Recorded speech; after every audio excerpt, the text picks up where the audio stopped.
Bonjour tout le monde, aujourd'hui retour de vacances pour moi, j'espère que vous allez bien.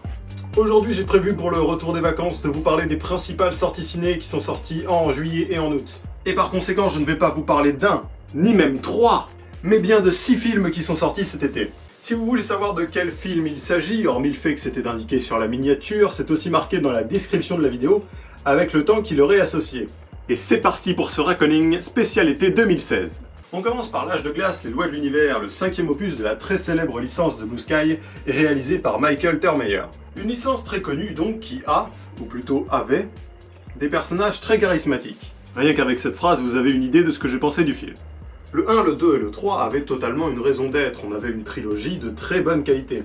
Et il est évident que Blue Sky aurait dû s'arrêter là. Quand vous avez une licence très solide qui vous assure d'être ultra rentable quand vous sortirez un nouveau film dessus, et que vous pouvez quand vous voulez sortir un nouveau film dessus, c'est parfois difficile de résister à l'appel du pognon. Des films faits pour remplir des caisses, il y en a eu, il y en aura, il y en a même actuellement à l'affiche, il y en a qui sortiront dans les mois qui viennent, vous pouvez les identifier très facilement.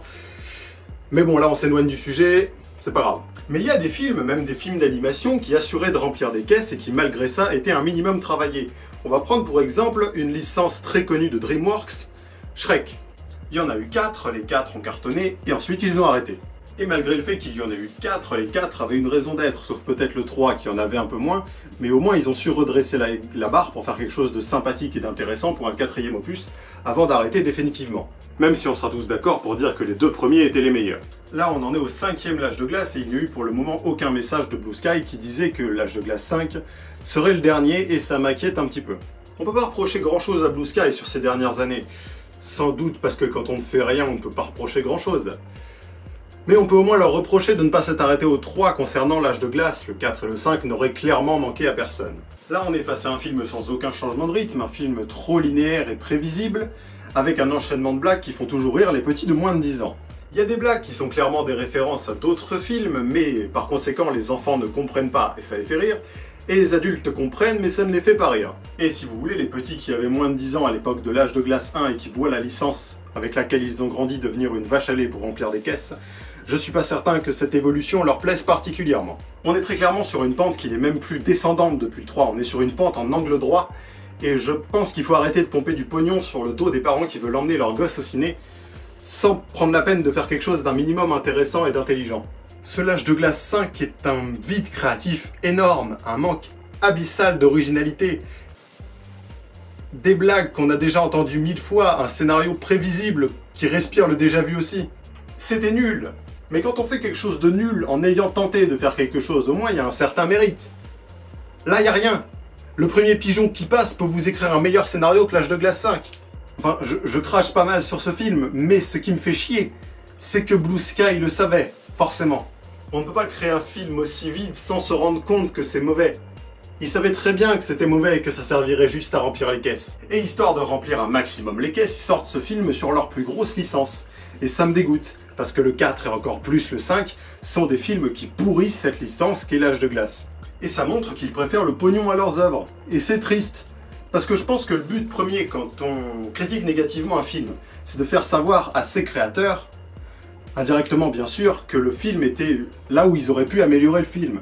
Et là je pense que c'est évident que Blue Sky le savait déjà. Ils en avaient juste rien à foutre, ils voulaient faire un film pour le pognon quitte à pourrir cette licence. Donc là Blue Sky perd des points, perd vraiment beaucoup de points. Donc ce L'Âge de glace là, 3 sur 10, je n'en veux plus, vous n'en voulez plus, on n'en veut plus. S'ils veulent vraiment continuer cette licence qui propose une vraie avancée au niveau des personnages, mais plus ce genre de choses quoi.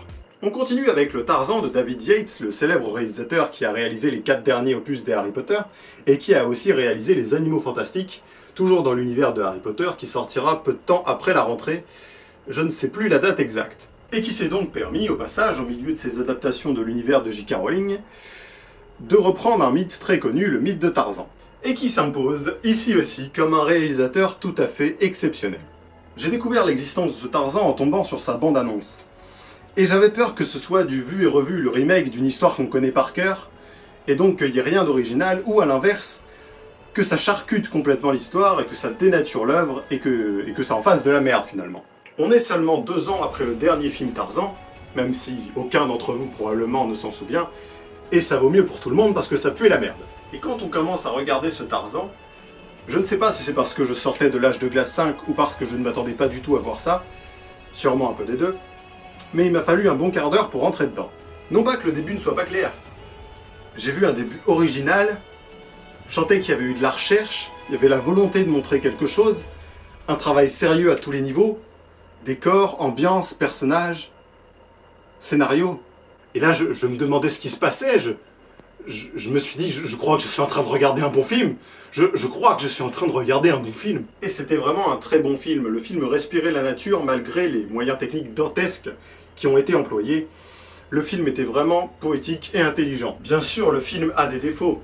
Le film ici est présenté comme une sorte de fable, et par conséquent David Yates a inséré un certain nombre de clichés, mais qui ne font que renforcer l'atmosphère qu'il a voulu créer autour de son Tarzan, en l'insérant dans l'histoire coloniale africaine. Et il a réussi par conséquent à créer son Tarzan, le Tarzan de David Yates, qui est incontestablement, je pense, la meilleure adaptation de Tarzan à ce jour.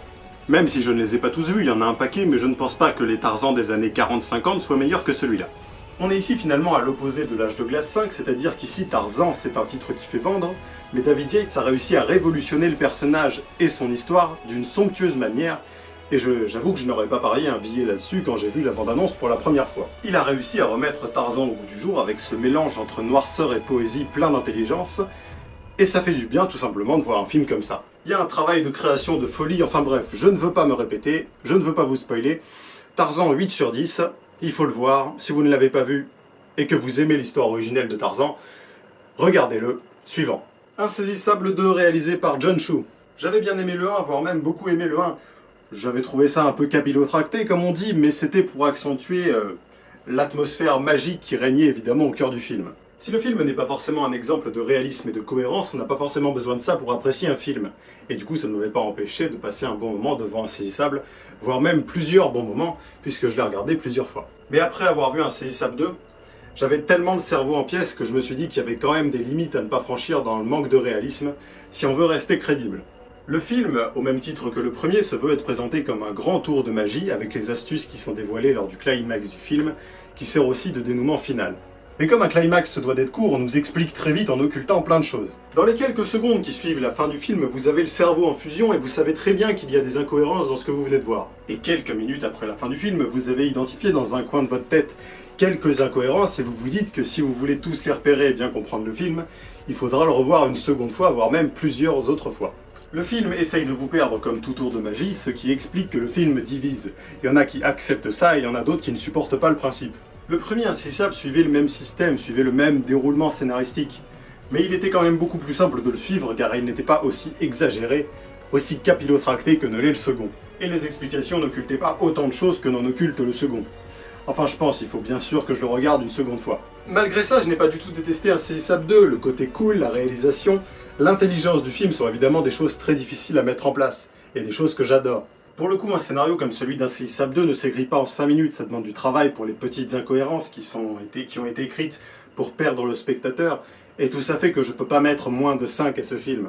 Mais il y a des limites dans le possible, dans le réalisme, dans la cohérence qui ont clairement été pulvérisées dans Insaisissable 2. C'est fait pour le côté spectacle, pour nous impressionner bien sûr, mais un film, à l'inverse d'un tour de magie, c'est quand même fait pour être compris.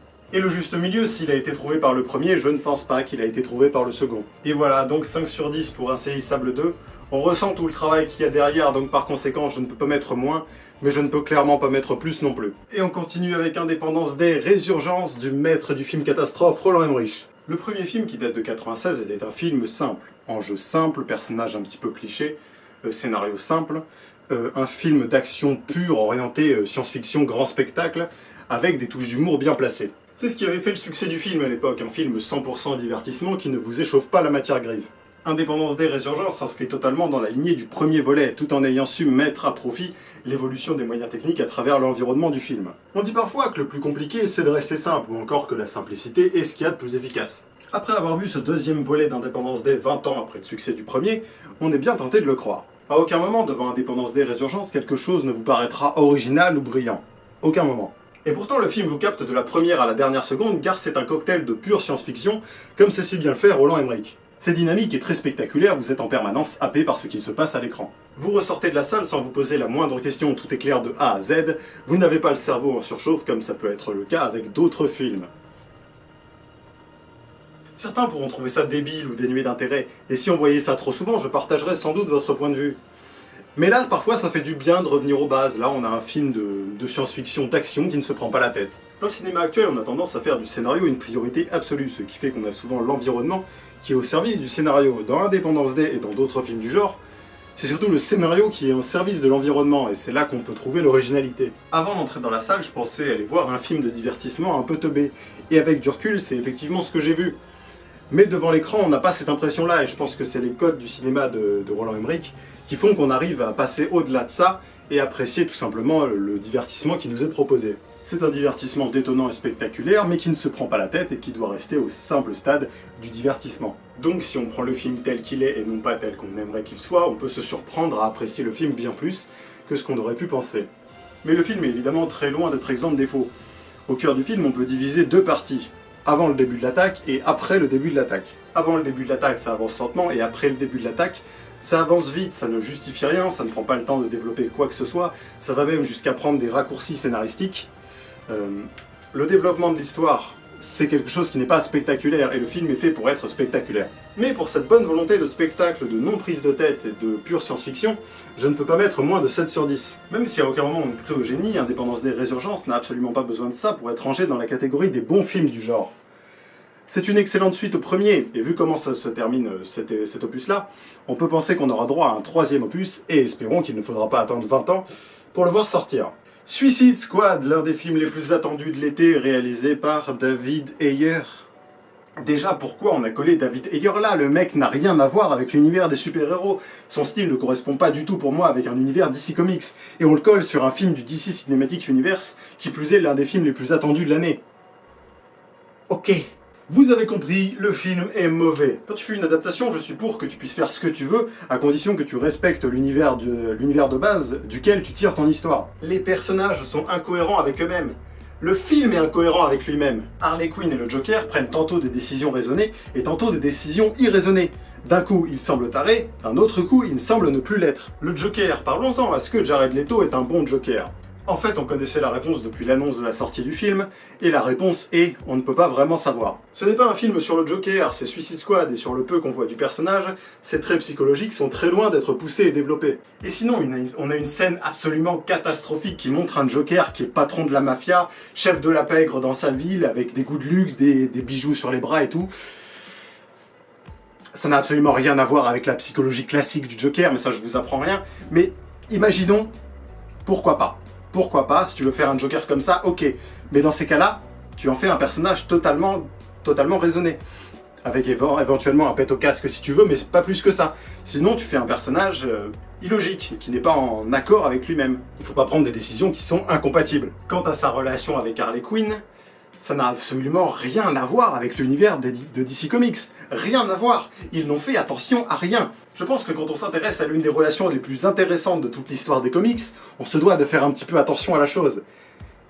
Ici, ils n'ont fait attention à rien, et par conséquent, si vous êtes fan des comics, vous risquez d'avoir la tremblote pendant tout le film. Je ne me considère pas comme un grand fan de DC Comics, et pourtant, Dieu sait que certaines choses m'ont fait grincer des dents. Il y a tellement d'incohérences, non pas au niveau du scénario, il faudrait le vouloir pour réussir à être incohérent sur un scénario aussi vide. Quoi qu'en y repensant, c'est pas vraiment des incohérences, c'est plus du développement à l'arraché.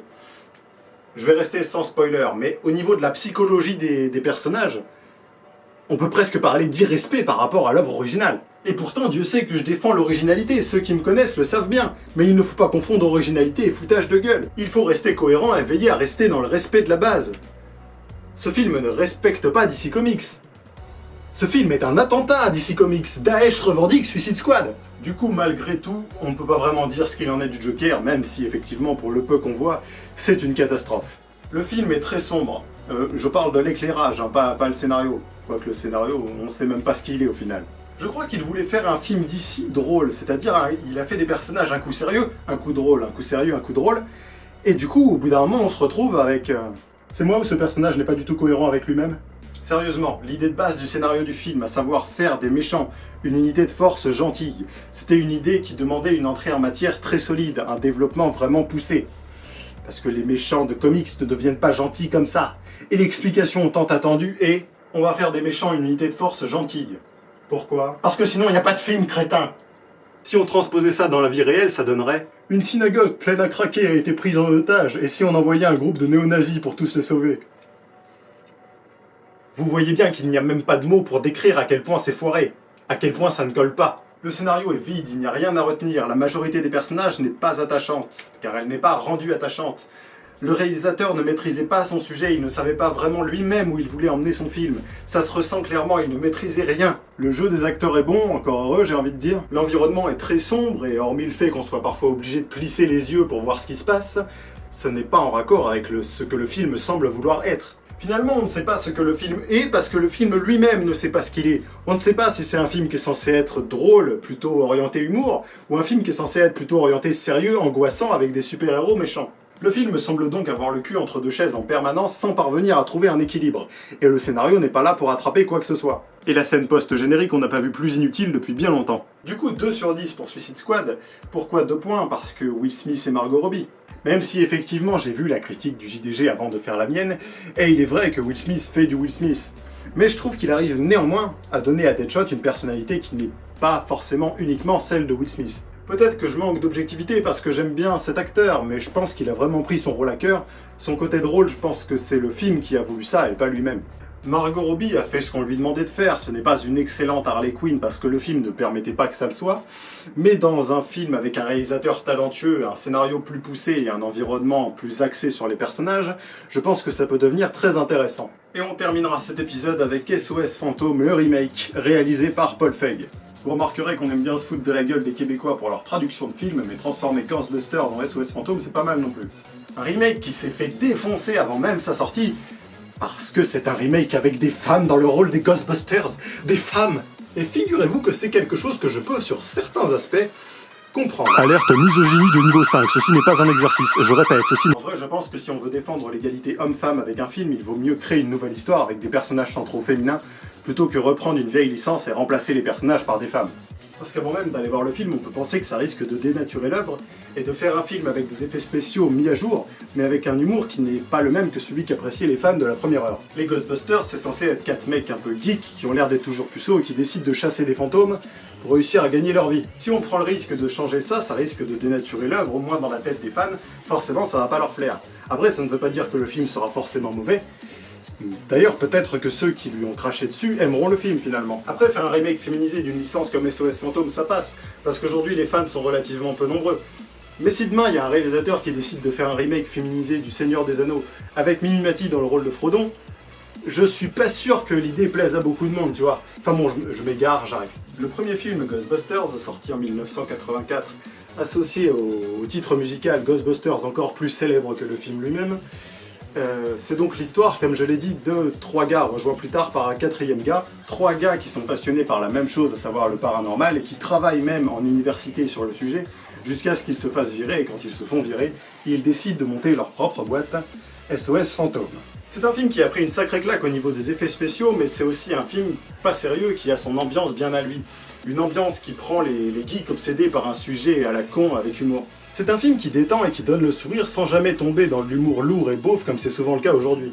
C'est ce qui fait que le film avait son charme et a eu son public, et c'est aussi bien sûr en grande partie pour ça que ce remake féminisé a tant fait parler. Mais cela ne signifie pas forcément que ce remake sera moins bon, donc y avait-il vraiment raison de gueuler? Et la réponse est non. Mais alors vraiment pas. Mais alors pas du tout quoi. Le film est léger, il est finalement dans la même catégorie d'humour que le premier film. On peut même dire que le film est intelligent sur certains points. Le film critique par exemple certains clichés du film d'action américain, avec la très jolie fille mais complètement débile.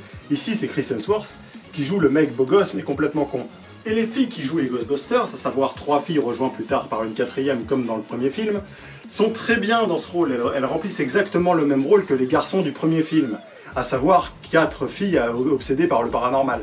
Les rôles s'inversent donc parfaitement et ce film est donc absolument dans le même esprit que le premier film, qui n'est absolument pas dénaturé. Et j'ai même envie de dire que ce nouveau film est meilleur sur certains points. L'humour est mis à jour, les blagues qui faisaient rire dans les années 80 ne sont plus forcément à même de vous faire sourire aujourd'hui.